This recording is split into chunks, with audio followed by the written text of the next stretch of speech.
Assalamu alaikum students.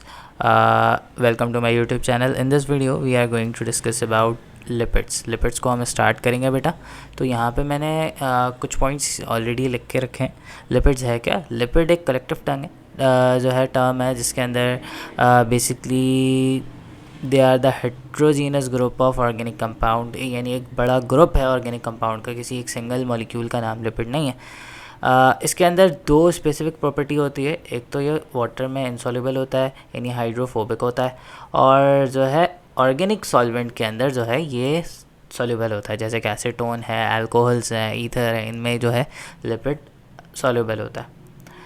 अच्छा जी, इसके अलावा अच्छा कुछ बुक्स के अंदर डेफिनेशन ये लिखी होती है कि ब्लोर्स रिएजेंट के अंदर भी हम ये जो है ना सॉल्युबल होता है। तो ब्लोर्स रिएजेंट हम इन ऑर्गेनिक सॉल्वेंट को ही कहते हैं। खैर मैं अभी इसकी बहुत ज़्यादा डिटेल में डिस्कशन नहीं करूँगा ब्लोर्स रिएजेंट के बारे में, बस आप इतना याद रखो कि ऑर्गेनिक सॉल्वेंट के अंदर ये यानी नॉन पोलर के अंदर ये हमारे पास सॉल्युबल होता है। ये लिपिड ख़ुद भी नॉन पोलर होता है, तो ऑब्वियसली पोलर पोलर में डिज़ोल्व होता है या पोलर पोलर को डिज़ोल्व करता है, और नॉन पोलर में ही डिज़ोल्व होता है।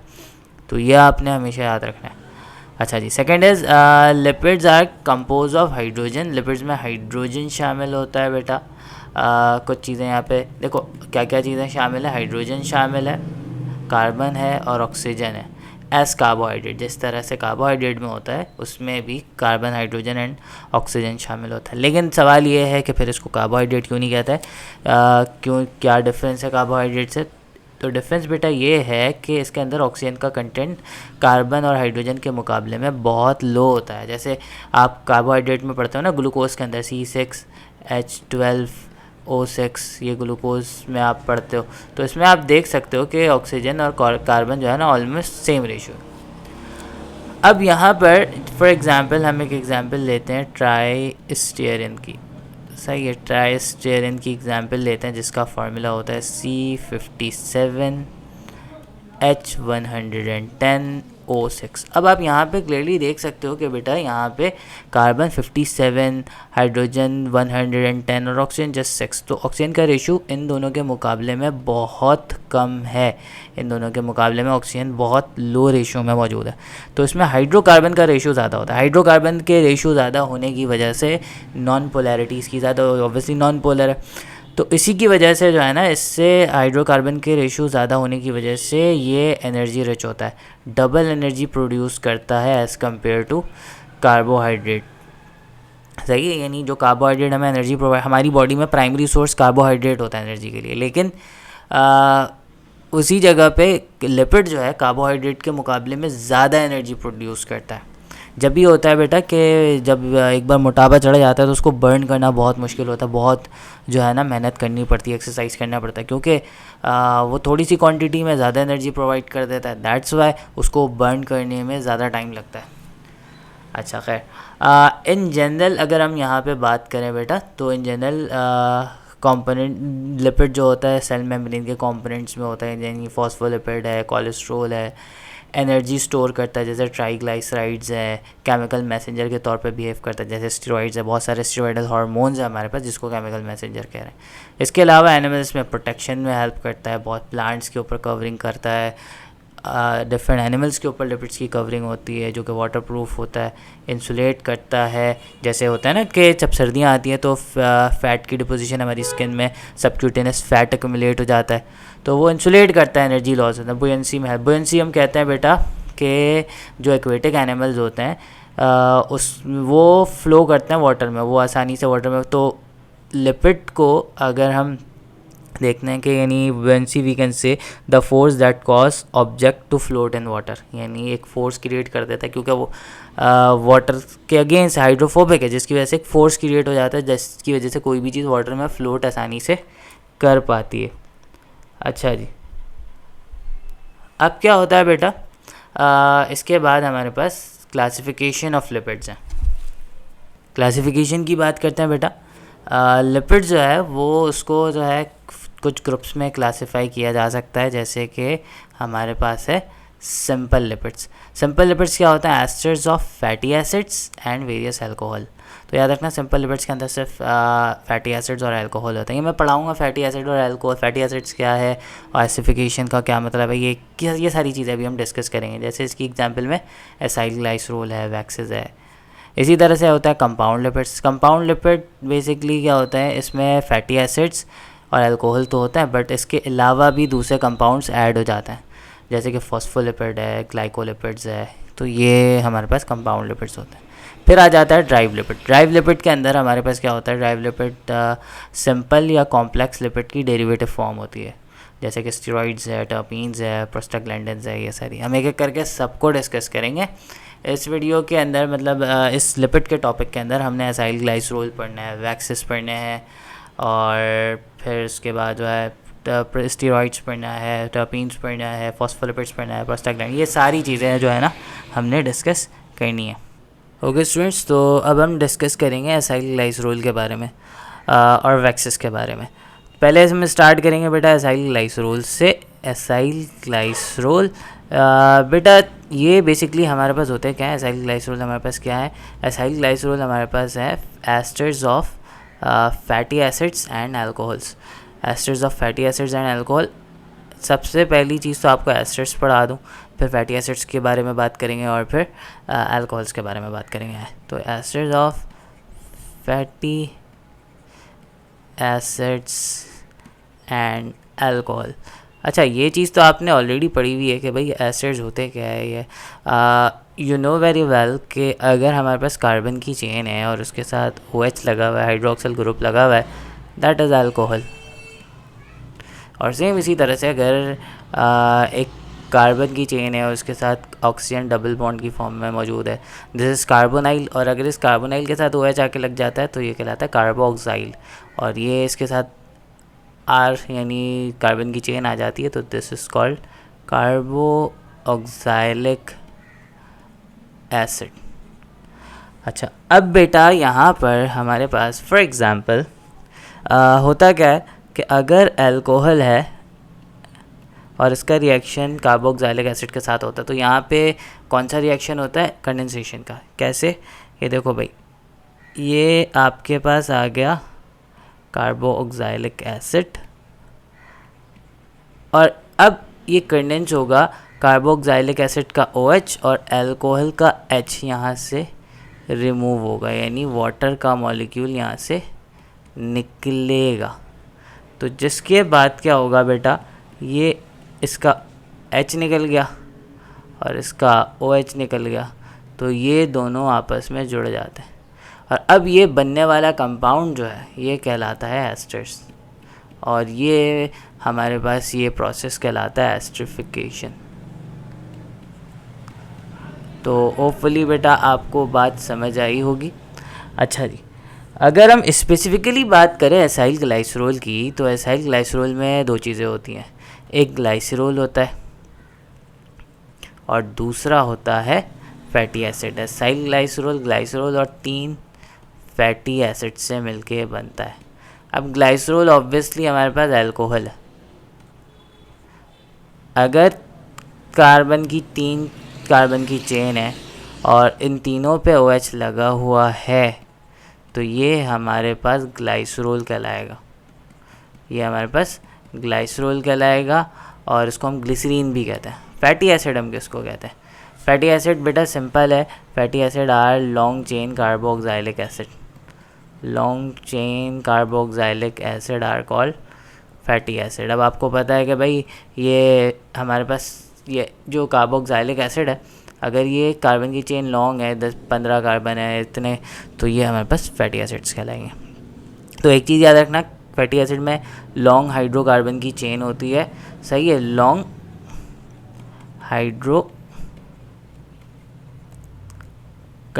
चेन, जिसकी वजह से बेटा फैटी एसिड बहुत ज़्यादा नॉन पोलर होता है, हाईली नॉन पोलर होता है, और ये लिपिड्स को भी बना देता है नॉन पोलर, इसी की वजह से। अब बेटा एक चीज़ याद रखना कि फैटी एसिड में कार्बन की चेन जैसे जैसे इंक्रीज़ होगी, इसका जो मेल्टिंग पॉइंट है उसमें भी फ़र्क पड़ेगा, और इसके जो है ना हाइड्रोफोबिसिटी में भी फ़र्क पड़ेगा। तो एक चीज़ समझा दूँ बेटा, 2 किस्म के फैटी एसिड्स होते हैं, एक होता है सैचुरेटेड फैटी एसिड और एक होता है अनसैचुरेटेड फैटी एसिड। दो किस्म के फैटी एसिड होते हैं, एक सैचुरेटेड होता है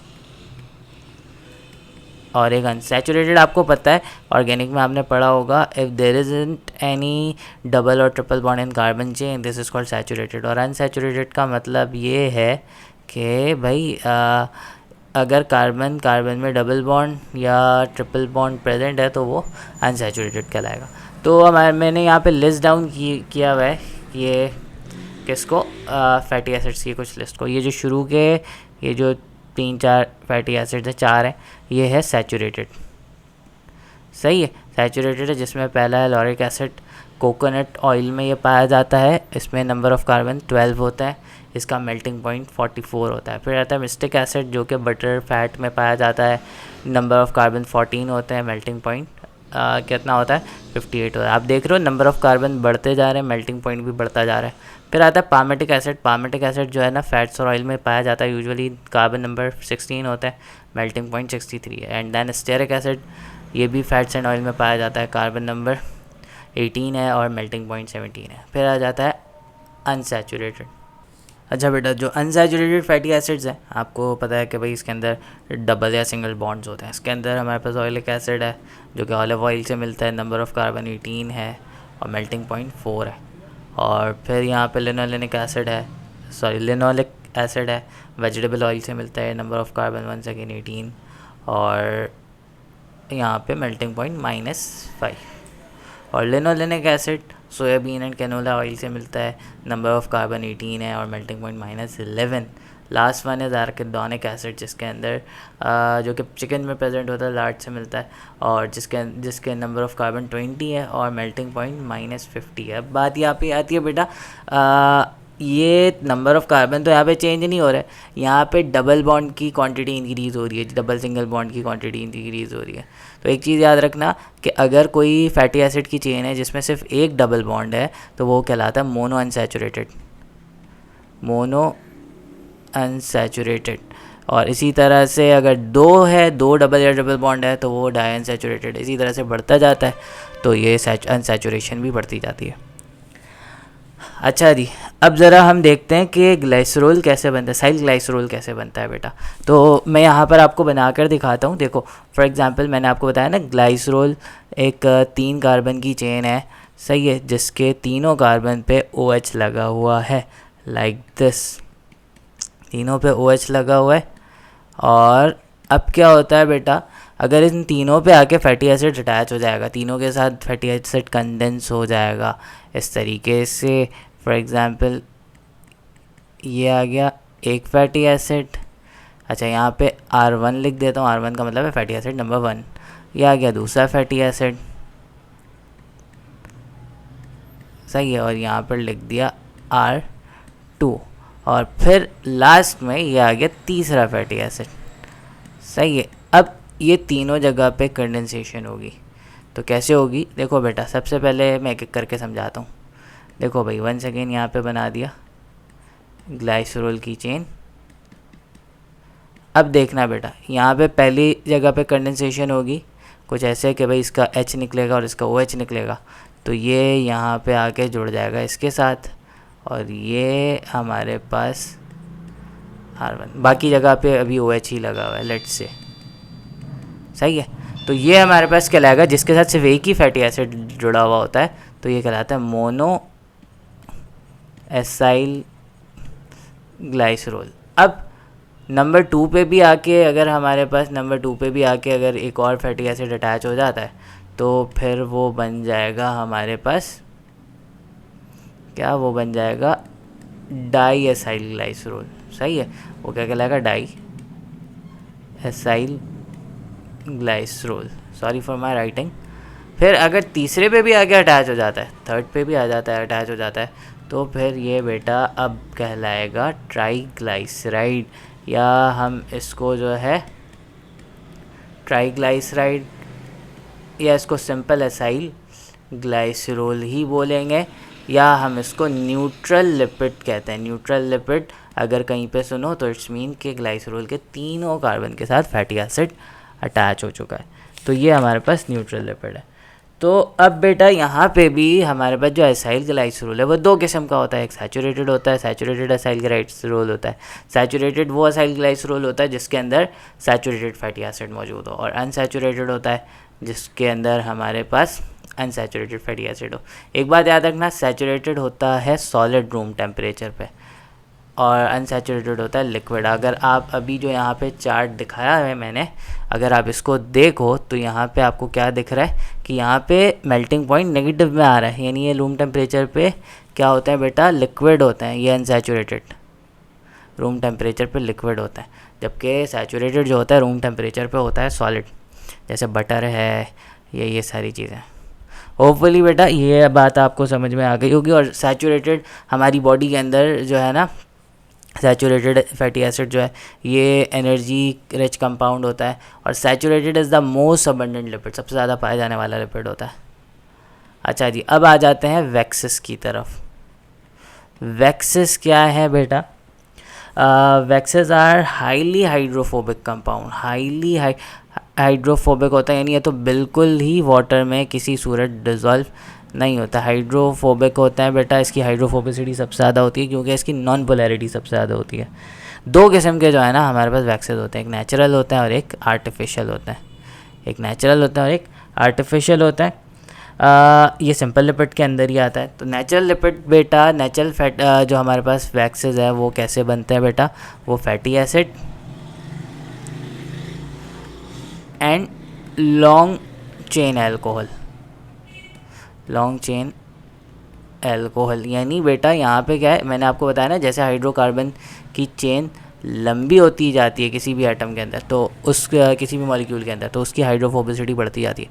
तो यहाँ पे एल्कोहल की भी लॉन्ग चेन है, फैटी एसिड तो होता ही लॉन्ग चेन है, जिसकी वजह से ये हाईली हाइड्रोफोबिक होता है। नेचुरल लिपिड के अंदर आपके पास, नेचुरल वैक्सेस के अंदर, I don't know why I am saying it's lipid again and again, B wax होता है। कहाँ से मिलता है? हनी कॉम्ब में से मिलता है, शहद की मक्खी के छत्ते से मिलता है। इसके अलावा लेनोलिन होता है, लेनोलिन ये आपको कहाँ से मिलेगा? ये आपको शीप वूल से मिलेगा। सही है, शीप के जो वूल होते हैं ना, उसके जो उस क्या कह सकते हैं उसको उर्दू में, आई डोंट नो। क्यूटन होता है, क्यूटन से मिलेगा, ये प्लांट के लीफ में होता है। सही है। इसी तरह से सुबेरिन होता है, सुबेरिन भी वैक्स है जो कि सेल वॉल के अराउंड, यानी एंडोडर्मिस ऑफ रूट में मिलेगा, प्लांट के एंडोडर्मिस से मिलता है।